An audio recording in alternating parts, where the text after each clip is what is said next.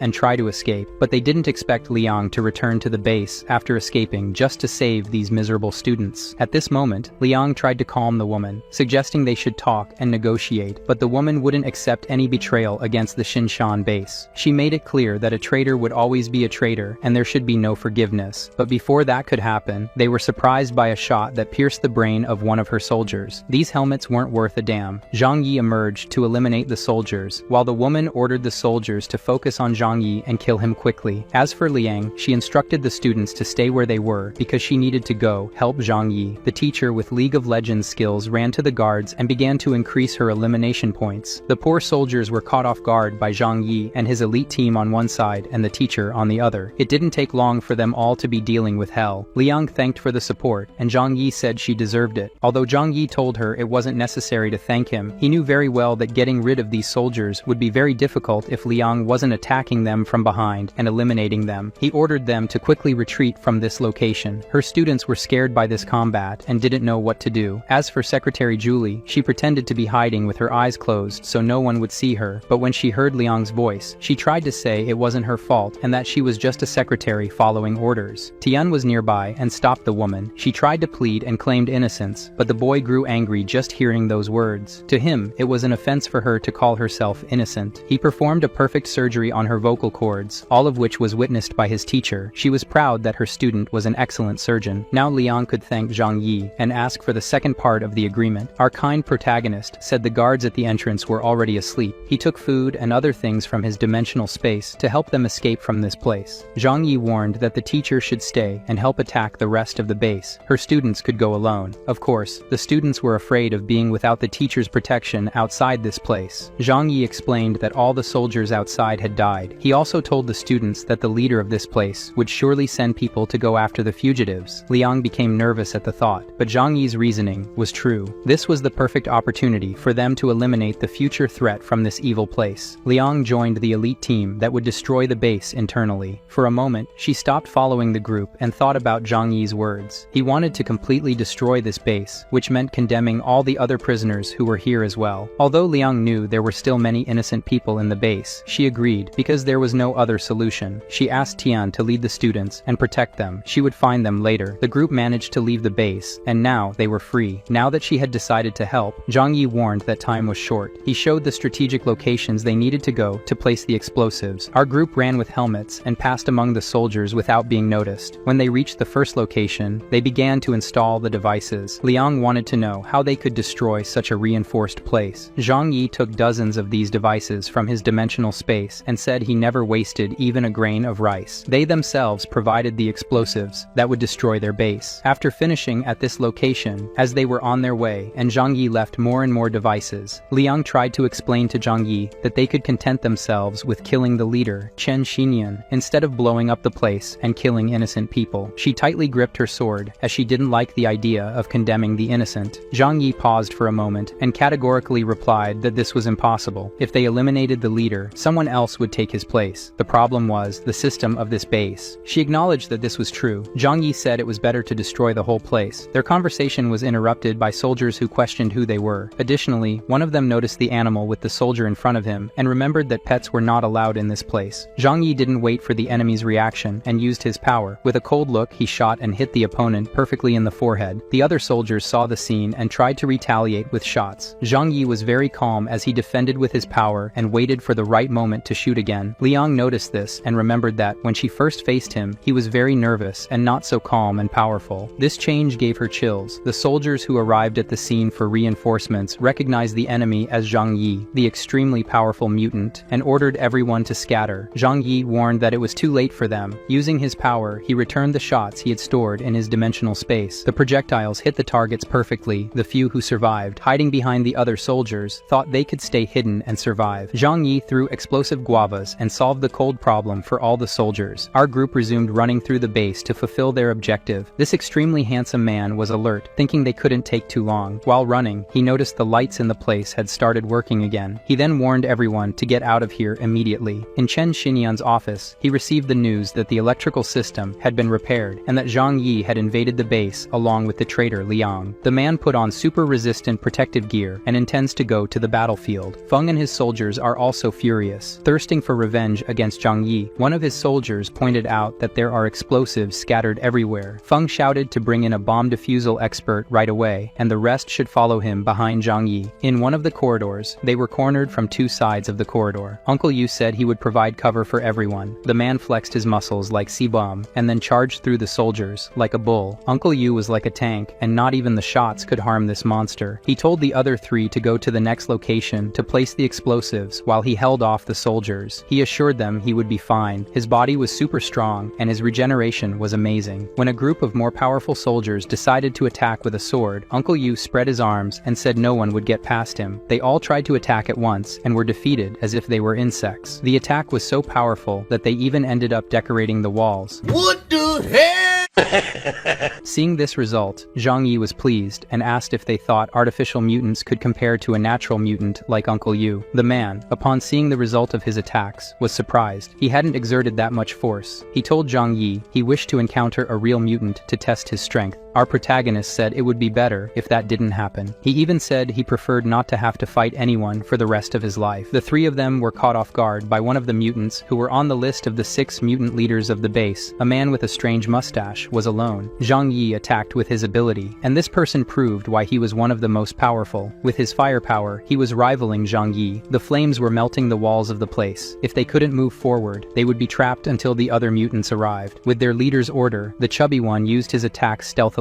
The ice stakes nearly hit the fire mustache man. The man decided to use a special fuel he made, with which he could produce 10 times more fire. As he lit the flames, he challenged everyone to withstand his attack. A fire dragon headed towards our heroes. Chun used his ice power and easily defeated the fire dragon and wounded the mustache man. Quickly, the muscular Uncle Lee would destroy the enemy, but he was surprised by a fist so strong that it threw him many meters back. To Shang Yi's surprise, this mutant was Feng, the super strong mutant he thought he had left freezing under the avalanche. Feng, upon seeing the person who destroyed his pride, was motivated to get his revenge. Upon hearing his uncle's voice, Zhang Yi created a barrier to see if he was okay. The man who wanted a real fight to test his powers now had his arm destroyed by Feng's attack. The captain was calm again. He knew the only way out for his enemies was to get past him. Feng and the fire mustache here would surely be able to hold these people. On the other side of the corridor, the otaku Chun was worried about Uncle Yu and asked if he could continue. Zhang Yi retrieved something from his storage and applied it to his uncle. According to Zhang Yi, this would give him strength to suppress the pain and keep fighting. The little flower cat began to get agitated with the danger, but her owner reassured her that the girls didn't need to worry. Feng and his friends said he was cornered, and now there's no escape. They all paid the price. He questioned if Zhang Yi had hope of passing through all these people. On the opposite side, Chun was facing the soldiers, and his uncle was holding his wrist so he wouldn't fall to the ground. Although the situation was as bad as it could be, Zhang Yi was confident he could defeat them all. His confidence was shattered by one of the mutants who has the power to cause illusions and attacked our protagonist directly. This genjutsu with Rinnegan would deeply affect the mind of our hero, but it was the girl who suffered the effects of his illusions. Something terrible made her fall, and those nearby felt part of the effect of it. Zhang Yi said that brain waves and genjutsu are also deflectable by his ability. Flower began her transformation, and all the heroes held on to this ball of fur. They all passed through the soldiers under the effect of hypnosis. Zhang Yi left a trail of grenades, and then when Feng managed to move, he was engulfed in flames. Chun, who was closer, could feel his butt burning too. Zhang Yi warned that as soon as they left, he would activate the explosives. It was almost time for this whole place to be destroyed. The soldiers knocked down a wall of the base to be able to exit, and then they entered another part of the base. One of their mutants has an ability similar to flowers and could increase his size monstrously. Now he was like a titan. He carried the soldiers behind Zhang Yi, and they were close to them again. Chun shouted for Zhang Yi to throw more grenades at them, but our hero said he wasn't that despicable of a person to do that dirty move. This response didn't make sense to his team. His uncle thought that his nephew always does whatever it takes to win. If he doesn't want to use his powers here, he must have his reasons. They jumped out of the base, and right behind them, the soldiers reached the base door. Now that they were outside, Feng was sure that this place was better to defeat Zhang Yi. His power could only defend in one direction, and now they could attack the protagonist from all sides. This worried Chun. The chubby one didn't know what they would do now. Zhang Yi, on the other hand, was calm in this situation. Feng noticed this, but he was certain that the advantage was theirs now. The captain challenged them to withstand their attacks now. Unlike before, he didn't have an impregnable fortress to hide in. Zhang Yi scoffed at the situation and said they soon wouldn't have a fortress either. He took out a button from his pocket and pressed it while looking at the soldiers. A loud noise and tremors soon made the entire region shake as if it were a real earthquake. The exits of the Sishan base exploded behind them. The reaction from the incredible explosion engulfed the soldiers in the impact. Chun even celebrated his team's victory. Shortly after the explosion, the enemies emerged from under the snow, and Feng began yelling at Zhang Yi, saying only a demon would do such a thing. Zhang Yi asked if they remembered the explosives they had used in the past, the same ones they had tried to blow up his bunker with. This took the gleam out of Feng's eyes, as the explosives that destroyed his base were taken from him by Zhang Yi. Zhang Yi made it clear that it was thanks to them that this happened. Upon seeing the destruction behind him, Feng began to feel guilty. They had wanted to do the same to Zhang Yi. Though this was true, Feng vowed that Zhang Yi would pay for it. Our protagonist asked him to stop and told Feng that the battle between them would result in many deaths among their followers. Furthermore, Zhang Yi found it inappropriate to speak of revenge, as the Zishan base was the first to attack his home. With so many witnesses, the man could not deny that this was true, so Feng admitted he was a bandit. But now there were only two paths. Either Zhang Yi stays alive, or Feng does. Zhang Yi then smiled and asked if he only wanted to kill him, and no one else. The furious man replied that was exactly it. Our protagonist then approached and said they should settle it with a fight between the leaders who hated each other and not involve their companions. At this moment, Liang, terrified, told him that Feng was stronger than her, even if he said otherwise. However, Zhang Yi insisted that this was the best thing for both sides. Without him dying, his comrades could escape with their lives, and if he won, he would preserve the safety of his few reliable allies. Upon hearing these words, Feng didn't disagree with anything, so our protagonist openly challenged him to a duel between them. Chun and Uncle Yu, hearing this, were speechless and remembered the moment they were coming for this mission. He told his followers that the battle ahead would be almost impossible for them, and that's why he plans to fight Feng one-on-one. Zhang Yi also said that they don't fully know his abilities and think he's a coward who only hides behind his defenses. In the present, we see Zhang Yi boldly advancing towards Feng. On the other side, Feng's followers tried to say he was plotting something and they should all fight against him. Confident that he is stronger than Zhang Yi, however, Liang beside him could exchange blows with him. That chubby one has great destructive power and also the fierce mutant animal. He knows he must be at a disadvantage against Zhang Yi, so Feng points and says they should accept a duel only between them. Our protagonist affirms that his gang agrees. They will not intervene and must watch over each other. The men approach for the combat, and then the others move away from the scene, as it would be too dangerous. Chun wondered if brother Zhang Yi was confident he could defeat that monster, so Feng's followers began to talk to Zhang Yi's followers and said they would reveal a secret of their leader, since Zhang Yi was about to die. Then they asked if they had ever heard of mutants, where a mutant becomes stronger by eating another mutant. The girl says they seem not to know, and explains that some mutants can absorb the abilities of other carriers, and that the more they absorb, the faster their own strength increases. Their captain Feng, during his battles against rival military bases, killed 3 carriers of incredible abilities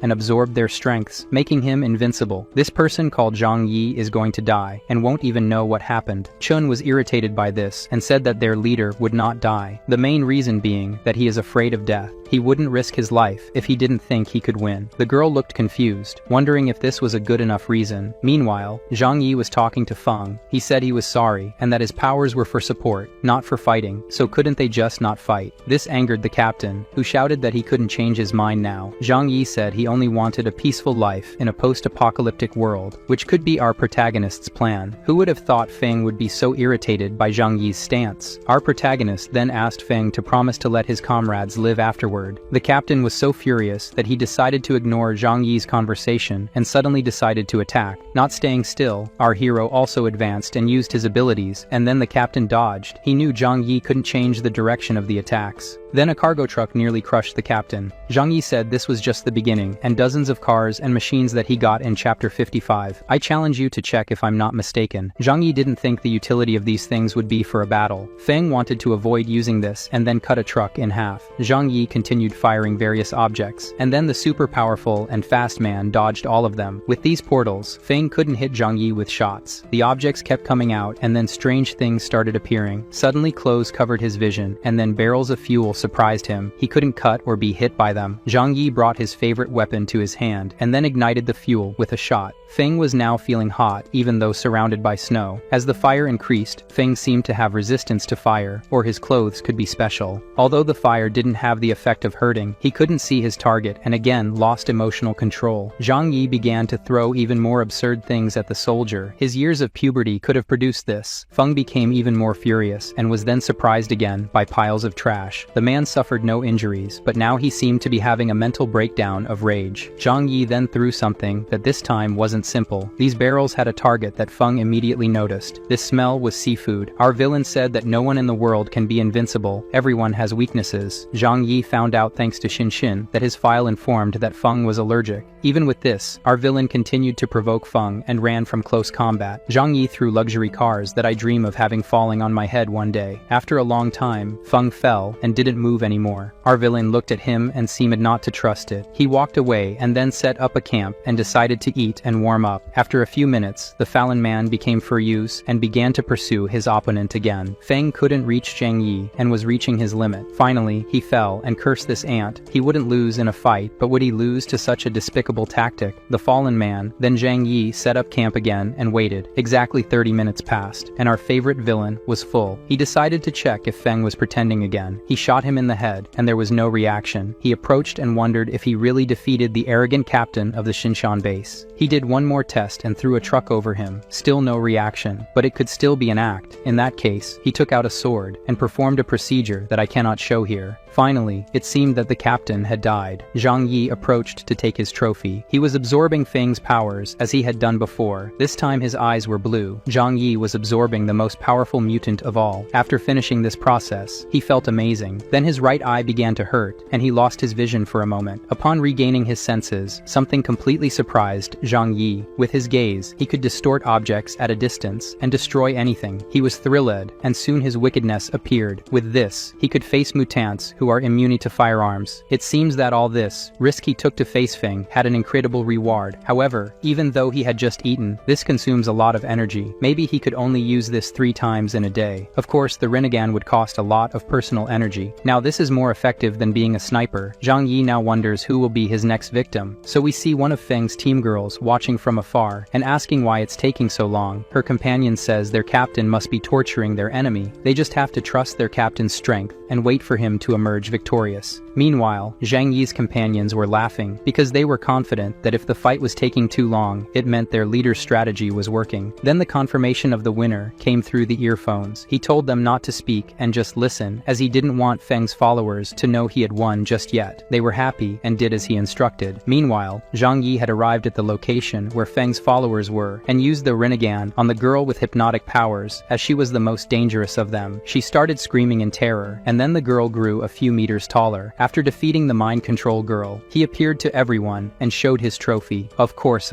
his words left all of Feng's men in shock. They simply couldn't believe their leader had been killed by someone as weak as him, and so the battle between them began. With the attack of all their powerful allies, Zhang Yi shouted that he couldn't leave any alive. In a matter of seconds, they were all completely defeated by the 3 warriors. At that moment, Zhang Yi began to run toward the bodies of the dead to absorb their energy, as they were all leaders of original powers, not artificial ones. But he was surprised to find that he couldn't do it at all, and he couldn't understand why, even though he had managed to absorb Feng's power recently. Then he called Chen and Yu to try to absorb these powers in his place, but this time, they both failed, and he began to tell them that it had been discovered among Feng's men that only a few people are capable of absorbing others' powers. In the midst of their conversation, they were surprised by the cat, which approached one of them, the owner of the fire power, and then had dinner. Zhang Yi was confused and asked if he could absorb his power or not. It seems she couldn't either, so it was just a good appetizer for the flower. They returned to the entrance of the Shinshin base, and then Zhang Yi put a truck at the entrance of the place. Liang was curious about what he was doing. He just said she would see now. Then a huge explosion happened at the entrance of the base. The teacher now knew his intention. Now any enemy trapped in this place would have no way to escape. He withdrew cars for his whole team and quickly said they were going to another place. After driving for some time, Zhang Yi searched on his phone for information about the Shishan base. He wanted to find the secret exit that exists in that place. Soon they spotted a group of people. Liang was surprised and angry when she realized the man trying to escape in front of her was Chen Xinyan, the leader of the base himself, fleeing. He was horrified to realize that he had been found so quickly. He began to wonder why Zhang Yi had come after him. The man had left his wife and child behind to escape with his life. Zhang Yi and Liang got out of the car, and this scene gave me chills. Our villain of good approached and asked why the arrogant man was silent now. Chen Xinyan raised his hands to show he was unarmed. Besides, he's a powerful person, and if he dies now, the city's power will be unbalanced. If he does that, even more dangerous demons will come to take over this place. And indeed, his words had a slight impact on Zhang Yi, making him think and feel that there was a great possibility it was true. But even so, he snapped out of his thoughts and said no one would care about him from now on. Besides, he wasn't in a position to negotiate. At that moment, Liang began to get furious and told Chen Xinyan that she would avenge her students. The cowardly leader replied that he was forced to use every possible means to survive and help his followers survive. He spoke again to Zhang Yi and said that with Zhang Yi's incredible talents and his contacts, they could easily dominate the entire city. Our villain grew tired of hearing useless things and decided to activate his Kamui. Chen Xinyan's head was separated from the rest. His soldiers abandoned their weapons and any hope of leaving alive.